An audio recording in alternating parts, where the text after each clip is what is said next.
And the people say amen.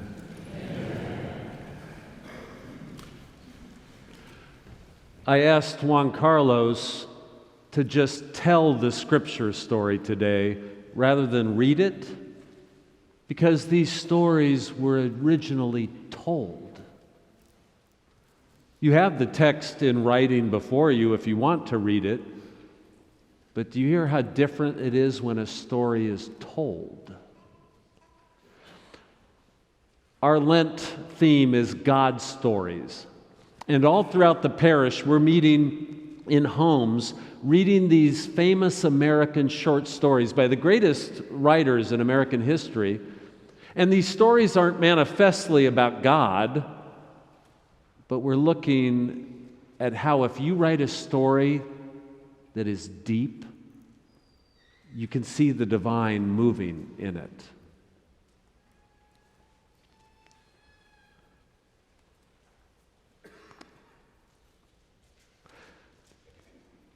So they have taken a paralyzed man on a mat up onto a roof.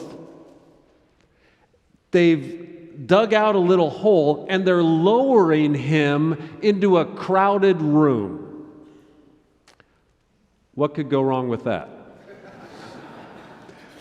I mean, they're not a Navy SEAL team, they're just his friends. In what universe does this work out? Last week, I was changing a tire on my car. I haven't changed a tire in like 20 years, right? And I forgot that you're supposed to loosen the lug nuts before you jack it up. So I jacked that thing up, and now I've got the lug wrench on the nuts, and I'm jumping up and down on the lug wrench, and the jack is wobbling, right? And the car could fall off that jack. And all of a sudden, I thought, don't be a jackass. I'm not cussing, it's a pun, right? And so I stopped. I just stopped. Lowered the jack, went through the whole process of lowering it, then I loosened the lug nuts, and then I raised the jack again. Actually, as I just said that would be pretty good advice for life itself. Don't be a jackass, right?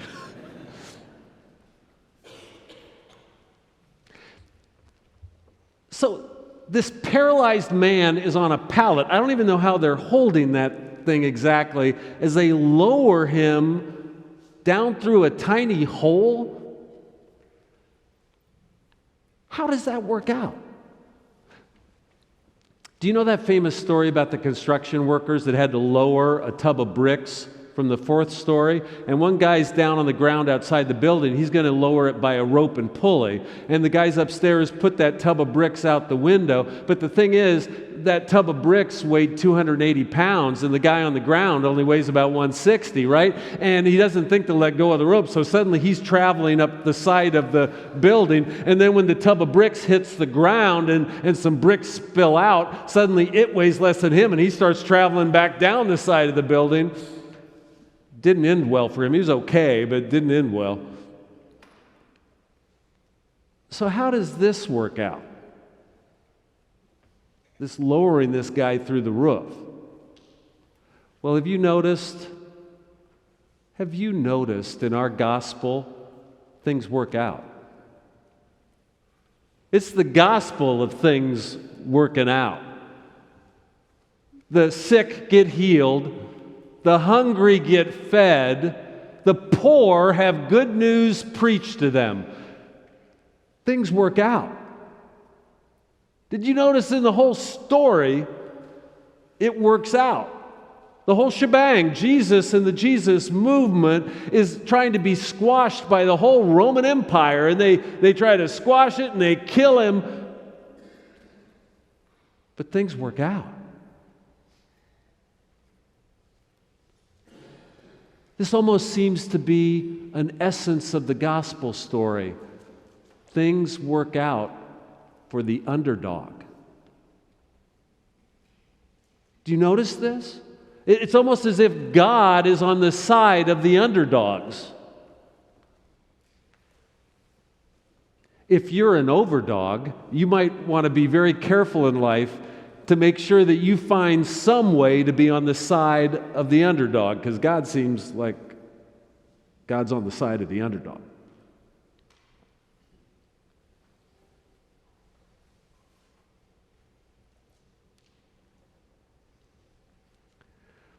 I'm beginning a sermon series today, and I'm calling it The Paralytic, the Prodigal, the Prophet, the Priest, and the Prostitute. And I'm calling it that because if a sermon series does not alliterate, it does not exhilarate. If a sermon series does not rhyme, it is not worth our time. So know this, the paralytic is catalytic. They were apathetic before the paralytic and then became enthusiastic. Before the paralytic, they were laconic. They were parasitic before the paralytic. Okay, I'm done with that.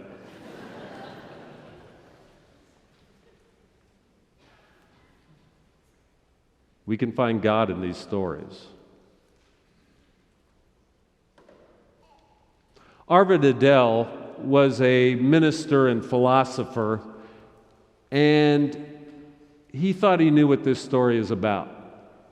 First, he tells about a friend of his, true story. A friend of his was a minister that woke up one Sunday morning and just couldn't preach. His life was a train wreck. He didn't have it in him. He just didn't feel like he could preach anymore. He went and told the church, I'm not sure I'm going to be able to preach again. And they didn't know what to do. They thought, should we report him to the denominational authorities or should we ask him to resign? He's not sure he can preach again. Should we give him a leave? Well, they decided that for a while they just would have the members of the church preach. Just the lay folks would take over, and on the Sundays that followed, just somebody else would get up and preach. And after a while, do you know, it worked. The minister kind of gathered himself over some time. He felt like he could begin preaching again. He went on to have a long ministry. And Arvid Adel says this is really the key thing about a church. He says a church will hold a surrogate faith. What he means is that there will always be someone that doesn't have enough faith. And so the church will hold a surrogate faith for those that might need it. He said this is what is key about church. We'll hold somebody up. We'll hold them till they're ready again.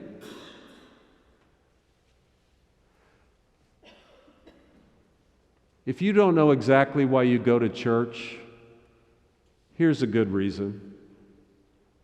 Because there's somebody here that needs a congregation to gather and hold the faith for them. There's not just somebody.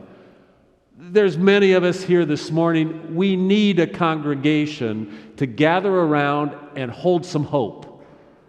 Hold the faith. If you need a good reason to come to church, that's it. There's people that need church.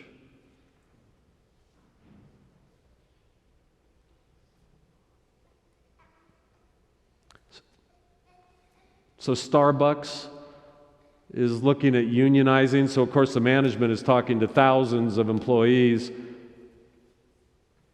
And in talking to thousands of these baristas, they're all like 19 to 30, they said they are overwhelmed by the amount of loneliness, anxiety, despair, just overwhelmed.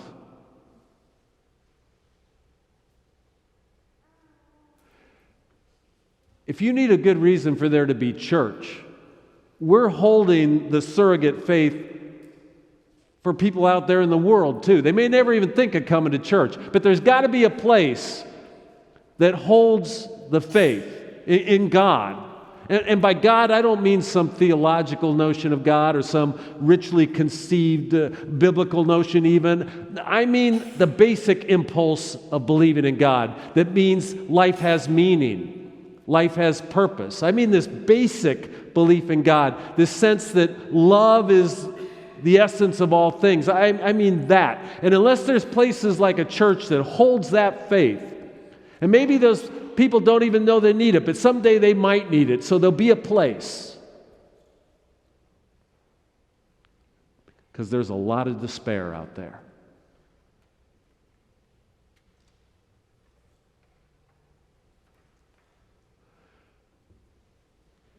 Were you following what happened these past weeks in Kentucky at that little college, Asbury?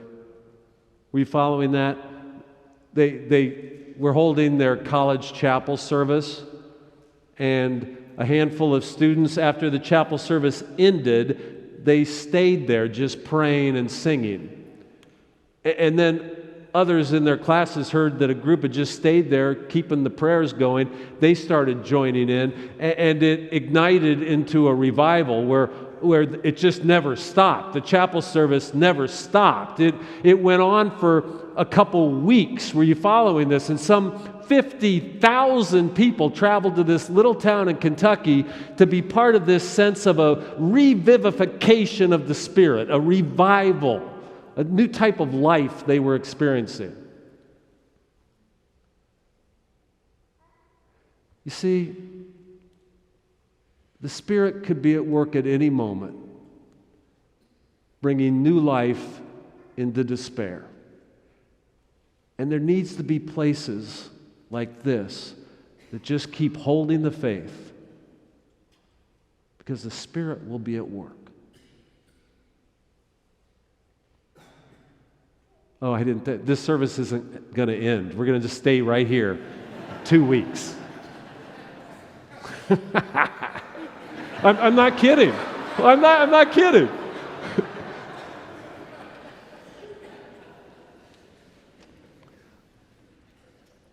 All these stories, we can find God in them. It almost feels to me like this story is being lowered from the ceiling into our midst today to remind us that there are wounded ones here. No, there's not just some wounded ones here. We're all wounded. We are all wounded, and it's when you're wounded or feeling paralyzed that you know you need God. See, if you're strong and everything's going great, you might forget that you need God. But when you're wounded, and we are all wounded, you know you need God, and that's the spirit you're feeling here. When you come to church, we're wounded.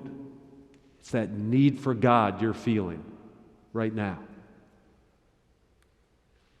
I know First-Plymouth in social media and on TV and radio and on the internet. So at First-Plymouth, we put out all this stuff that makes it look like we have it all together, right? So you have to self-promote in our world. That's just the shtick of our world. You got to self-promote. So we put out all this material about how First-Plymouth is this happening and special place, right? First-Plymouth is a cool church, and we put all that out, but here's the thing.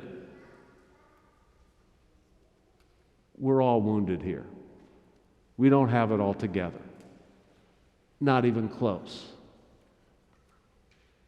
We're here because we need God, and we need each other.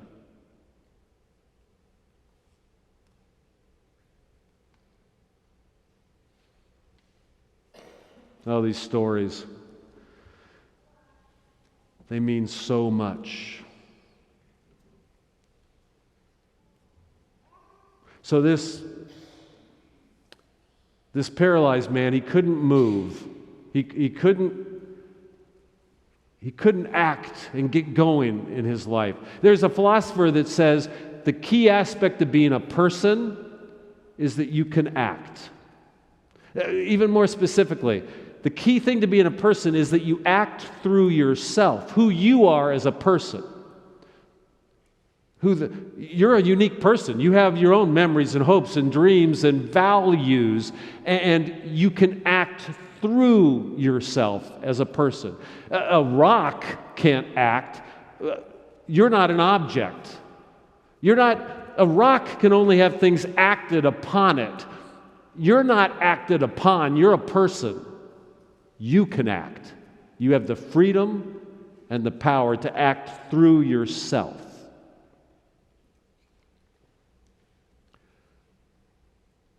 But sometimes we can't. And there is some way in your life right now that you need to be acting, and you're not. Because we all get immobile, paralyzed. There is something in your life that you're supposed to act through the good person that you are. You're supposed to take action. But we're not. And this is a story where we can all be healed. Because there's something you need to do. I don't know what it is. There's something you need to do. We have to take up our mat and walk.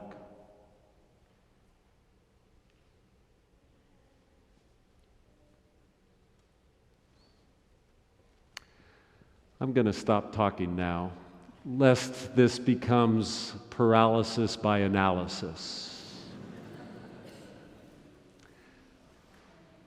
But I do want to say you need some rhyme and rhythm in your life. So catch that beat and get up off your feet and act. Act through yourself. Act through the person that you are, and you will go far.